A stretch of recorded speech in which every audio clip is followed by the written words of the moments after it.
जैसे भगवान राम जगत में अवतार रूप में आए, ऐसे श्री परमहंस महाराज जी भी अवतार रूप में इसी दिन प्रकट हुए थे। तो ये सारे सृष्टि का कार्यक्रम होता है, सृष्टि से ही सब कुछ चलता है। तो श्री परमहंस महाराज जी बचपन से श्री गुरु महाराज जी विराधर रूप में रहते थे। बड़े साधारण रूप महाराज जी रहते थे। अपने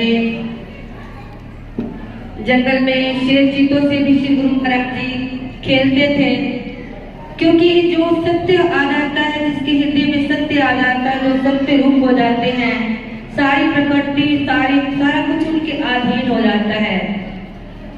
पशु पक्षी भी, जंगली जानवर भी, उनके हृदय में भी दया भावना आ जाती है, क्योंकि हर हृदय में परमात्मा है और श्री गुरु महाराज जी तो स्वयं परमात्मा थे। उनके आदेश में ही सारी सृष्टि चलती थी। उन्हें जंगली जानवरों ने क्या कहना था। निर्भय पद के स्वामी थे श्री गुरु महाराज जी, श्री परमहंस दयाल जी महाराज जी। तो हमारे अभाग्य है कि श्री परमहंस दयाल महाराज जी उस वक्त रूहानियत के बादशाह थे। हिंदू तो उन्हें मानते थे और मुसलमान भी उन्हें मानते थे। ऐसी उच्च कोटि के महापुरुष, हम उनके बच्चे, उनके वंशज, तो हमारा कितना सौभाग्य है। तो सौभाग्य है, तभी सौभाग्य बन सकता है। जैसे हमारी मित्रता होती है किसी के साथ, तो हम उससे अपना स्वभाव मिलाते हैं। वो कुछ और चाहता है, हम कुछ और करते हैं, तो मित्रता निभ तो नहीं सकती ना। तो ऐसे जो परमात्मा हमसे मांगते हैं, हमारे परमहंस दयाल जी महाराज जी, जिस आधार पर जगत में उन्होंने हम बच्चों को चलाया, उस महान विभूतियों ने, जब हम उस आधार को लेकर चलेंगे तो हमारी उनसे एकता हो जाएगी, तभी हमारा सौभाग्य है। अब कहते हैं हमारा सौभाग्य है। सौभाग्य में तो आहुतियां देनी होती हैं। श्री परमहंस दयाल जी महाराज जी को जरूरत थी तपस्या करने की, श्री नगली भगवान जी को जरूरत थी तपस्या करने की, तो उन्होंने तो हमारे लिए एक नींव को रखा। जैसे नींव से मकान खड़ा रहता है, ऐसे उनकी नींव थी और उनसे नींव के आधार पर मकान खड़ा हुआ। हम सब बच्चे आए उनकी छत में, लेकिन जब हम उनके आधार को लेकर चलेंगे, जैसे उन्होंने हमें समझाया, जैसे उन्होंने हमें चलाया, हम वैसे चलते चले जाएंगे तो हम प्रभु की सत्य कृपा के पात्र बन सकेंगे। श्री नगली निवासी भगवान ने भी 13 वर्ष तक जंगलों में तपस्या की, नीम के पत्ते खाए। क्या जरूरत थी? संसार के इतने पदार्थ किस लिए बने हैं, जब इतने महापुरुषों के लिए नीम के पत्ते हैं। हमारे लिए कितना कुछ बना दिया श्री गुरु महाराज ने, कितने स्वादिष्ट भोजन, फल बनाए, पीने के पदार्थ बनाए, अपने लिए नीम के पत्ते। तो इंद्रियों से अलग थे, इंद्रियों के रस में वो नहीं रहते थे, क्योंकि इंद्रियों को रस में रहने वाला इंद्रियों में ही रह जाता है, संसार में ही रह जाता है, आवागमन में ही रह जाता है। उन्होंने ये दर्शाया कि इंद्रियों के रस से परे होना है और संसार सागर से पार उतरना है। उनका और कोई लक्ष्य नहीं था कि उन्होंने नीम के पत्ते खाने हैं। श्री गुरु महाराज जी ने जंगलों में रहना है। श्री गुरु महाराज जी, परमहंस महाराज जी अपने शरीर पर वस्त्र भी नहीं धारण करते थे, ऐसे ही विचरते थे, क्योंकि वो आत्म रूप में रहते थे, वो शरीर रूप में नहीं थे। तो सारा कुछ संसार में हमारे सामने उन्होंने एक आदर्श रखा कि इस आधार पर जीवन बिताकर संसार सागर से पार उतरना होता है, उस परमात्मा से मिलना होता है। अब कहते सुनने की दो बात है, हम सुन भी लेते हैं, युगों युगों से महापुरुष हमें समझा रहे हैं, युगों युगों से आ रहे हैं, लेकिन हमारे एक कान में बात जाती है, दूसरे कान से निकल जाती है। कोई विरती जीवात्मा होती है, इस मार्ग पर चलती और लेकर चलती। कितनी निकटता प्राप्त हुई श्री परम स्नेही गुरु भगवान जी की हम सबको। एक माता पिता की भी इतनी निकटता नहीं होती जितनी श्री परम स्नेही गुरु भगवान जी की निकटता हमें प्राप्त होगी। उन्होंने हमें क्या समझाया? सेवा के लिए तो उन्होंने अपना आप वार दिया और हर वाणी उनकी एक बोलती थी कि सेवा बेटा, सेवा का मार्ग, सेवा का मार्ग है। सिमरन भी बताया कि सेवा को सर्वोच्च रखा। लेकिन आज का वक्त है, हमारे हृदय में उनके वचन कितने ज्यादा हैं, ये हम स्वयं ही जानते और हमारा मन नहीं जानता, हमारी आत्मा भी जानती है। तो आत्मा का भोजन क्या है? प्रभु की भक्ति है, सिमरन है, सेवा है। हम करेंगे तो अपने लिए करेंगे, हमारा ही भला होगा। चाहे महापुरुष आते रहो, बड़ा समझा कर चले जाते हैं, लेकिन धन्य वो जीव आत्माएं होती हैं जो अपने अंतर मन में उस उनके वचन को जगह देती हैं, जो अपना जीवन संवार लेती हैं। हम दूसरों के लिए बड़ा कुछ करते हैं, अपने बच्चों के लिए, सबके लिए करते हैं, बड़ा कुछ एकत्र करते हैं, लेकिन साथ क्या जाता है? कुछ भी नहीं जाता।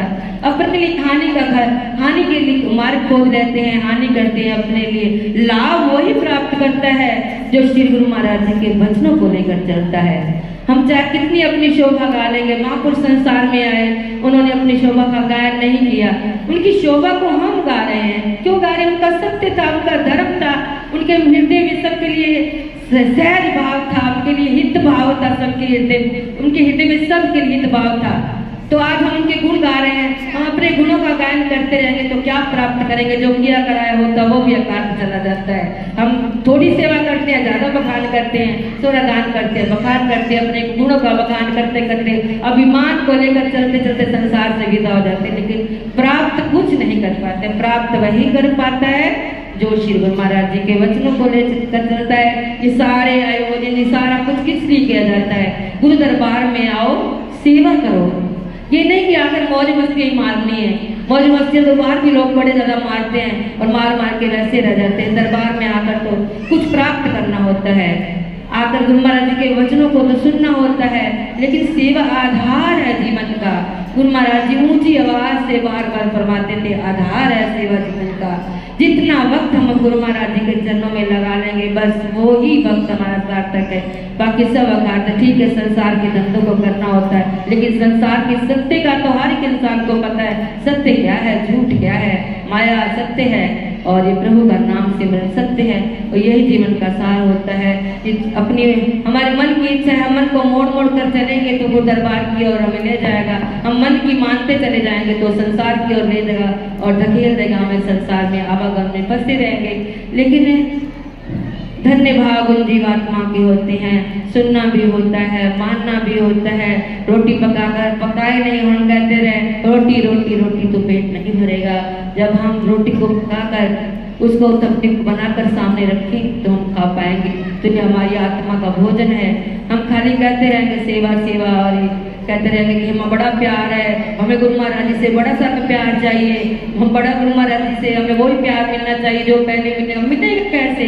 मिलेगा तभी तो हम जब बलिदान करेंगे, जब कर्म के पर चलेंगे, जब हम सेवा सिमरन करेंगे, त्याग करेंगे, संसार से हटकर गुरु चरणों में अधिक अधिक जुड़ेंगे तो प्यार तो गुरु महाराज जी का बरसात से भी ज्यादा बरसता है। जिनको आत्मा को कहने की जरूरत नहीं पड़ती कि हमें गुरु दरबार से प्यार मिले। प्यार तो गुरु महाराज जिस पर लुटा ही देते हैं, बोलने की तो कोई बात ही नहीं होती। कोई रोक नहीं सकता जिस पर गुरु महाराज जी प्यार ना अपना बरसाएं। कोई ऐसी हस्ती नहीं संसार में जो उसको रोक ले कि प्यार गुरु महाराज जी का हमें कोई रोक देगा कि प्यार नहीं मिल रहा। वो तो बरसात से ज्यादा भी बरसता ही और बरसता चला जाता है। और वाणी से कहे हमें प्यार मिले तो प्यार कभी नहीं मिल सकता।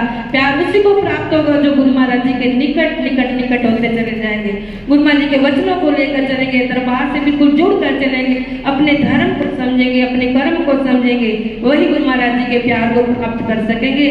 हम ऐसे कहें हमें प्यार मिले प्यार मिले, प्यार बाजार की तो कोई वस्तु है नहीं, मिल जाएगी वो कितने से तो मिलेगी नहीं, कोई खेतों में उपजेगी नहीं।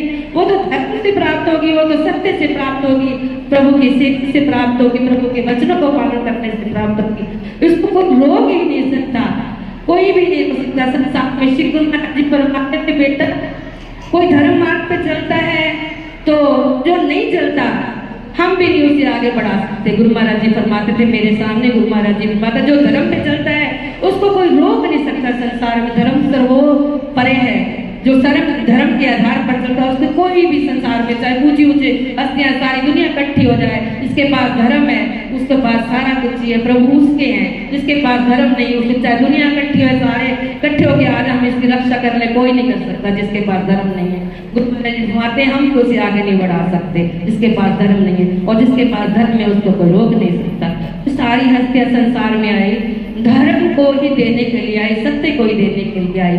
तो उनके चरणों में हमारे सच्चे सुमन अर्पित होती है। यही है कि उनके वचनों के आधार पर चले, उनकी मान के चले, इसमें भला तो हमारा ये सुख हमें प्राप्त होगा, शांति हमें प्राप्त होगी, क्योंकि गुरु महाराज जी तो बांट रहे हैं, संसार में दे रहे हैं। अब हमारी जैसी हमारी झोली होगी, जैसी हमारी भावना होगी, मुझसे प्राप्त कर लेंगे। संसार में सौभाग्य तो है, हमें गुरु महाराज जी की शरण प्राप्त हो गई।